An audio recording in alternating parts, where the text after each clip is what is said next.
तो तुमको पता है कि अगर कोई नंबर उसके स्क्वायर को डिवाइड करता है तो उस नंबर को भी डिवाइड करेगा। तो 3 p² को डिवाइड करेगा तो 3p को भी डिवाइड करेगा। Therefore p is the factor of 3 is the factor of p। Okay. Now अब नेक्स्ट स्टेप में क्या है ना कि तुमको ये जो p है ना ये बराबर मान लेना 3c, कोई भी आर्बिट्ररी कांस्टेंट मान लेना, ठीक है।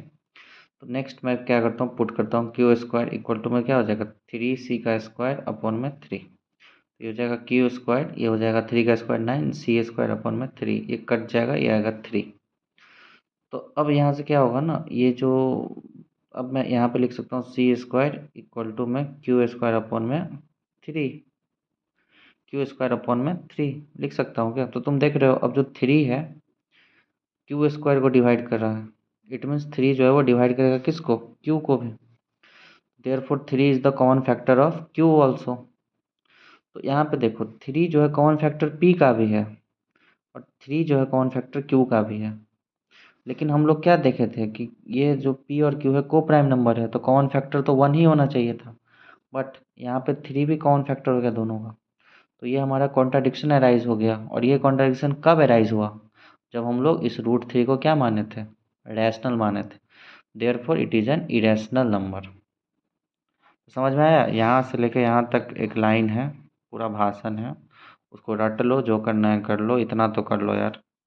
तो यहाँ से 3 मार्क्स तुम्हारा फिक्स है, ठीक है। इतना कर लोगे एग्जाम में तुम्हारा 3 मार्क्स आ जाएगा, प्लीज़ कर लेना, ठीक है। तो नेक्स्ट क्वेश्चन पे चलते हैं। अब देखो नेक्स्ट क्वेश्चन जो है तुम्हारा 2+3√5, ये भी उसी उसी का टाइप है। बस थोड़ा सा इसको ऐसे तुमको एग्जाम में गिवन रहेगा कि गिवन √5 इज एन इरेशनल, ये गिवन रहेगा, ठीक है। तो तुम क्या करो ना कि सेम वही स्टेप, √5 को क्या मान लो, p/q के फॉर्म में मान लो, ठीक है, रैशनल मान लो। तो नेक्स्ट क्या लिखोगे 3√5 और ये 2 इधर प्लस का हो जाएगा माइनस का, तो p/q माइनस में 2/1। तो 3√5 इक्वल टू में क्या हो जाएगा बताओ, एलसीएम लोगे तो q, p माइनस में 2q। अब देखो 3 इधर आ जाएगा तो √5 इक्वल टू में p माइनस में 2q अपॉन में 3q। देखो बेटा तुम इसको क्या माने थे, रैशनल। तो ये भी कुछ इंटीजर्स है, p भी q भी इंटीजर्स है, तो ये भी रैशनल है। लेकिन ये रैशनल है तो इस साइड पूरा का पूरा रैशनल है, लेकिन इस साइड क्या है, इरेशनल है। तो कभी भी इरेशनल रैशनल के बराबर हो सकता है क्या। तो ये तो कॉन्ट्राडिक्शन अराइज हो गया। और ये कॉन्ट्राडिक्शन कब आया कि जब हम लोग इसको क्या माने थे, रैशनल माने थे। फिर से वही सेम भाषण इतना में लिख दोगे, ठीक है। तो यहाँ से देखो जैसे अंतर क्या था ना पिछले क्वेश्चन में इस क्वेश्चन में, मैं तेरे को बताता हूँ क्या अंतर था। देखो अंतर क्या था, जैसे यहाँ पे √5 तुमसे पूछ देगा ना, तुम जो ये 3c माने हो ना उस केस में यहाँ पे 5c मान लेना। अगर √2 पूछ देगा ना तो ये जो 3c माने थे √3 के केस में वहाँ पे 2c मान लेना। बस यही अंतर है, बाकी सब में सारा स्टेप है, सेम स्टेप है। तो ये करके जाना, अपना 3 मार्क्स तो कम से कम पक्का फिक्स कर लोगे, ठीक है। फिर चलते हैं आगे। नेक्स्ट यहाँ से क्वेश्चन देखो, तुमको इसमें आएगा कि इसका जीरोज निकालने के लिए। तो इसका जीरोज निकालने का 2 तरीका है तुम्हारे पास, एक तो क्वाड्रेटिक क्वेश्चन है, एक स्प्लिटिंग मिडिल टर्म है। तो मैं हमेशा सजेस्ट करूँगा कि स्प्लिटिंग मिडिल टर्म से करो। और इसी में अगर कुछ एडिशन है ना तो रिलेशनशिप वेरीफाई करने के लिए दे देगा कि find the zeros of the polynomial and verify the relationship between zeros of the polynomial.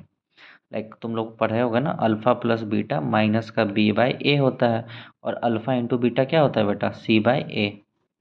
तो ये चीज़ आप लोग को वेरीफाई करने के लिए दे देगा, है ना। ये भी 3 मार्क्स में आ जाएगा, गारंटी आएगा। तो प्लीज़ इतना तो करके जाओ ना यार, कम से कम 3 और 3 6 नंबर तो ले आओ। तो x² माइनस में 5x प्लस में 6। तो देखो इसको इसको मैं स्प्लिटिंग मिडिल टर्म से करने की कोशिश करता हूँ, ईजिली हो जाएगा। ये 6 इंटू यहाँ पे कुछ नहीं तो 1, तो तुमको इस माइनस का 5x को ऐसे ब्रेक करना है कि मल्टीप्लाई करने पे ये a और c के बराबर में आ जाए, और ऐड सब्ट्रैक्ट करने पे ये खुद ही रहे। तो देखो माइनस का x², इसको लिख सकता हूँ माइनस का 3x माइनस का 2x, तो माइनस का 5x ही होगा। नेक्स्ट 3 इंटू 2 क्या हो जाएगा 6, और ये माइनस माइनस प्लस, तो 6x² हो जाएगा कि नहीं हो जाएगा, हो गया ना फैक्टर। अब दोनों में कॉमन क्या है x, x माइनस में 3, यहाँ से माइनस का 2 कॉमन ले लो तो ये आएगा x माइनस में 3, ये आएगा x माइनस में 2, है ना।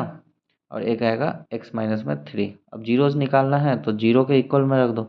अब देखो दो नंबर का मल्टीप्लिकेशन जीरो के बराबर है, तो या तो पहला नंबर जीरो के बराबर होगा या तो दूसरा नंबर जीरो के बराबर हो। तो यहाँ से इसका वैल्यू 3 आ गया। क्लियर। तो ये इसको मान लो तुम अल्फ़ा, इसको मान लो तुम बीटा। अब वेरीफाई कर दो रिलेशनशिप। अल्फ़ा प्लस बीटा क्या होता है? माइनस बी बाई ए। तो अल्फ़ा प्लस बीटा कितना हो जाएगा बेटा? अल्फ़ा प्लस बीटा क्या होता है? माइनस का बी बाई ए। तो अल्फ़ा कितना है? 2 प्लस में बीटा कितना था? बस 3। माइनस का बी, अब बी होता है ये, ऑलरेडी ये पहले से ही माइनस में, तो माइनस माइनस क्या हो जाएगा? प्लस अपॉन में 1। तो 5 इक्वल टू में 5 आ गया कि नहीं आ गया? तो हो गया वेरीफाई। और एक होता है अल्फ़ा इंटू बीटा माइनस का सॉरी ये होता है सी बाई ए। क्या होता है? सी बाई ए। तो अल्फ़ा कितना है? 2 इंटू 3। सी कितना था मेरे पास? देखो 6 अपॉन में 1, तो 6 इक्वल टू में 6। ऐसे करके वेरीफाई कर सकते हो बच्चे। इतना कर लोगे 3 नंबर गारंटी आएगा। ठीक है, कर लोगे कि नहीं कर लोगे बताओ? क्या था करने में? और अगर ऐसे तुम स्प्लिटिंग मिडिल टर्म नहीं कर सकते हो मेरे भाई, मेरे बच्चे, मेरे नन्हे मुन्ने, तो देखो एक फार्मूला है minus B plus minus root under B square minus 4ac upon में 2a। ये वाला फार्मूला से तुम कर सकते हो। ठीक, तो बट मैं सजेशन करूँगा ये छोटा छोटा इसी टाइप का आएगा, तो प्लीज़ यहाँ से कर लेना। ठीक है, तो ये क्वेश्चन मैं तुम लोगों को होमवर्क दे देता हूँ। ये क्वेश्चन करके कमेंट बॉक्स में आंसर करना। क्लियर। तो यहाँ से 3 मार्क्स तुम्हारा फिक्स हो गया और 3 मार्क्स उधर से। तो अभी तक मैं तुम लोगों को टोटल 6 मार्क्स का ज्ञान दे चुका हूँ। फिर आगे बढ़ता हूँ। अब देखो इस टाइप का क्वेश्चन काफ़ी ज़्यादा इजी होता है कि नहीं? जैसे कि यहाँ पे तुम देख रहे हो tan a plus B root 3। तो देखो tan a plus B root 3 का वैल्यू क्या होता है? tan 60 degree. तुम कंपैरिजन कर लो, tan tan और a प्लस बी के जगह पे 60 है, तो यहाँ से मैं लिख सकता हूँ क्या? a plus B equal to कितना डिग्री? 60 डिग्री। नेक्स्ट सेम ऐसे ही tan a minus B equal to में 1/√3 का वैल्यू क्या होता है? tan 30 degree. तो कंपैरिजन करोगे तो a माइनस बी कितना मिलेगा तुमको? 30 डिग्री। क्लियर, लिख लो इसको, a माइनस बी 30 डिग्री। अब तुम्हारे पास ये बन गया ना 2 इक्वेशन, तो ऐड कर दो बेसिकली। तो b से b कट जाएगा, 2a इक्वल टू में 90 आ जाएगा, a इक्वल टू में कितना आ जाएगा? 90/2 मतलब 45। अब एक का वैल्यू मान लो पुट कर दो, तो 45 माइनस में बी इक्वल टू में 30, माइनस का बी माइनस का 15, तो माइनस से माइनस गया, बी इक्वल टू में आ गया 15 डिग्री। ठीक है, बहुत सिंपल है। ऐसा क्वेश्चन तुमको 2 मार्क्स में देखने को मिल सकता है, तो ऐसा प्रैक्टिस कर लेना। यहाँ पे tan है, कहीं पे साइन हो सकता है, कॉस हो सकता है, तो वो वैल्यूज़ याद कर लेना। टेबल याद है कि नहीं? 0 degree, 30 degree, 45 degree, 60 degree, 90 degree. बस मैं सजेशन क्या देता हूँ कि सिर्फ और सिर्फ किसका याद कर लेना? साइन का। साइन 0 डिग्री क्या होता है? 0। 30 डिग्री क्या होता है? 1/2। 45 डिग्री क्या होता है? 1/√2। 60 डिग्री क्या होता है? √3/2। 90 डिग्री क्या होता है? 1। अब ऐसे ही तुम कॉस पे आओगे ना, तो जस्ट उल्टा पढ़ लो। 0 में 1 होगा, 30 में होगा √3/2, बस इसको उल्टा लिख दो यार। 45 में सेम होगा और 60 में होगा 1/2 और 90 में होगा 0। बस अब इस दोनों को डिवाइड करोगे तो क्या मिलेगा तुमको? tan मिलेगा। tan मतलब 0 को 1 से डिवाइड करोगे तो 0। देखो 2 को 2 से कट जाएगा तो 1/√3 आएगा। ये √2 से √2 कट जाएगा, 1 आएगा। ये 2 से 2 कट जाएगा, √3 आएगा। ये 0 से 1 को डिवाइड करोगे तो बेटा क्या हो जाएगा? नॉट डिफाइन, है ना? अब बाकी का जैसे साइन का उल्टा क्या होता है? कॉसेक। तो कॉसेक क्या होता है बेटा? जल्दी से बताओ। कॉसेक साइन का उल्टा, तो 0 का उल्टा क्या हो जाएगा? 0। ये 2 हो जाएगा, ये √2 हो जाएगा, ये 2/√3 हो जाएगा। इसको रेशनलाइज कर देना अगर आगे, तो 1 का उल्टा 1 ही होगा। ऐसे ही कॉस का उल्टा सेक होता है और tan का उल्टा कॉट होता है। तो इसको रेसिप्रोकल करके लिख देना, इसको रेसिप्रोकल करके लिख देना, उल्टा लिख देना बेसिकली। तो टेबल याद होगा कि नहीं होगा बताओ? कर लोगे ना टेबल याद? हम्म, ठीक। तुम लोग हाँ बोल रहे हो, उम्मीद करते हैं। तो ये टेबल देखो, बस तुमको साइन का वैल्यू याद कर लो। 0, 1/2, 1/√2, √3/2, 1। बस इसको रिवर्स लिखते जाओ, कॉस आ जाएगा, इस दोनों को डिवाइड करोगे tan आ जाएगा। फिर साइन का उल्टा कॉसेक होता है, कॉस का उल्टा सेक होता है, tan का उल्टा कॉट होता है। ठीक है, मेनली ये याद करना है, बाकी पूरा टेबल इजीली बन जाएगा। तो फिर बढ़ते हैं आगे नेक्स्ट क्वेश्चन। देखो क्वेश्चन पढ़ो क्या कह रहा है कि in a triangle P Q R, एक ट्रायंगल है पी क्यू आर जो कि राइट एंगल ट्रायंगल है, और राइट एंगल कौन से एंगल पे, क्यू एंगल। अब पी आर प्लस में क्यू आर दिया हुआ है 25 और पी क्यू इक्वल टू दिया हुआ है 5, तो determine the value of sine P cos P और टेन पी निकालना है। ठीक है, तो ऐसा क्वेश्चन में तुमको 2 मार्क्स या 3 मार्क्स में देखने को इस बार मिल सकता है।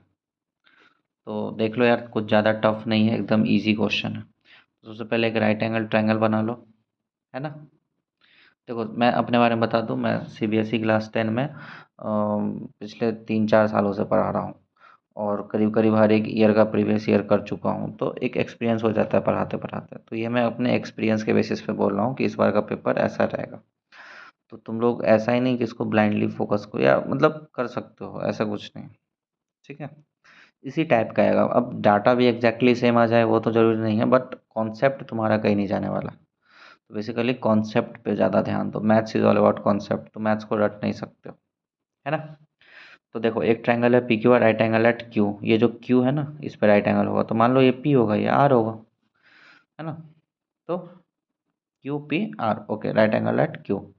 अब पी आर प्लस में क्यू आर, तो पी आर और क्यू आर इस दोनों का सम कितना दिया हुआ है, 25 दिया हुआ है, और पी क्यू कितना दिया हुआ है तुमको 5, तो ये पी क्यू दिया हुआ है तुमको 5, है कि नहीं। ओके, तो determine the value of this. अच्छा, तो तुम इसमें पाइथागोरस अगर थ्योरम लगाओगे बेटा, पाइथागोरस थ्योरम लगाओगे तो कैसे लगाओगे बताओ। 90 डिग्री अपोजिट हाइपोटेनस होता है, तो तुम कह सकते हो कि पी आर का जो स्क्वायर होगा वो क्या होगा, पी क्यू का स्क्वायर प्लस में क्यू आर का स्क्वायर होगा। अब देखो पी आर का स्क्वायर तो तुमको नहीं दिया हुआ है, ठीक है।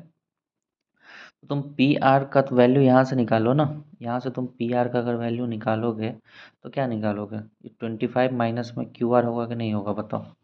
इसके जगह पे लिख दो 25 माइनस में क्यू आर का होल स्क्वायर। अब पी क्यू को तो तुमको दिया हुआ है, तो ये 25 हो जाएगा। भाई पी क्यू कितना दिया हुआ है, 5, 5 का स्क्वायर करो तो 25, और क्यू आर का स्क्वायर, अब 5 का भी स्क्वायर नहीं ना आता बेटा, तो 10 छोड़ दो मेरे हिसाब से, बाकी आगे तुम्हारा मर्जी। 25 का स्क्वायर कितना हो जाएगा, 625, ए माइनस बी का होल स्क्वायर